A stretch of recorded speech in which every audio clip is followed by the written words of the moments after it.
Қайырлы күн, күндеріңіз сәтті өтсін. Бүгін сіздермен бірге ең дәмді болып шығатын пицца дайындайтын боламыз. Құрамы өте қарапайым, менімен бірге жасап көріңіздер. 300 мг жылы суымызға 1 шай қасық тұз, 2 ас қасық қантымызды және де 2 шай қасық дрожжымызды қосып, жақсылап араластырамыз. Жақсылап араластырып алғаннан кейін қантымыз толықтай еріуі керек. Бетін жауып, жылы жерге 20 минутқа қойып қоясыздар. Бетіне осындай апара болып көтерілу керек. Осы апарамыздың үстіне бірден ұнымызды саламыз. Және де 50 грамм мөлшерінде сұйық май немесе 4 ас қасық сұйық май қосып, қамырымызды илеп аламыз. Қолға жабыспайтын қамыр шығады.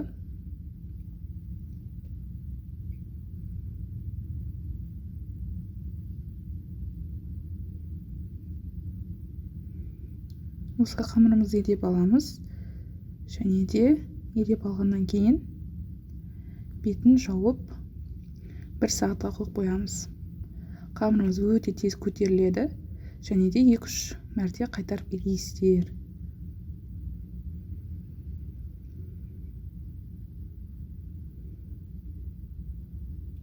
Бір сағаттан кейін қамырымызды алдық, осылай болып көтерілді. Керекті формамызға саламыз. Қажетінше алып аласыздар. Оқтаудың көмегімен немесе осылай сұйық майды тапамызға жағып, қолымызды майлап жайып шығамыз. Салмасын қалауларыңызға қарай жасасаңыздар болады. Кез келген салма жарай береді.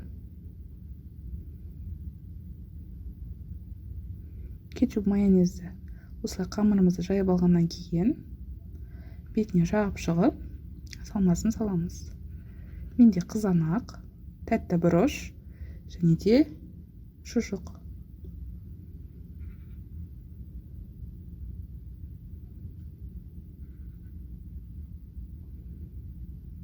Қамырымыз өте жұмсақ болып шығады. Жеген кезде де кафедегі қамырлардан ешқандай кем емес.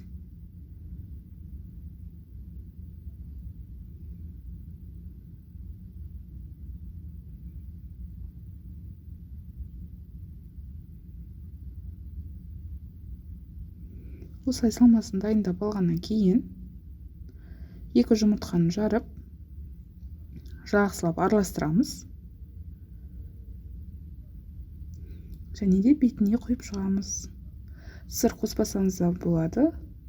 Осылай 2 жұмыртқаны қосып шығасыз. Өте дәмді болып шығады. Жасап көріңіздер. 200 градуста 15-20 минутта беті қызарғанша пісіріп аласыздар. Ас болсын. Каналыма жазылуды ұмытпаңыздар.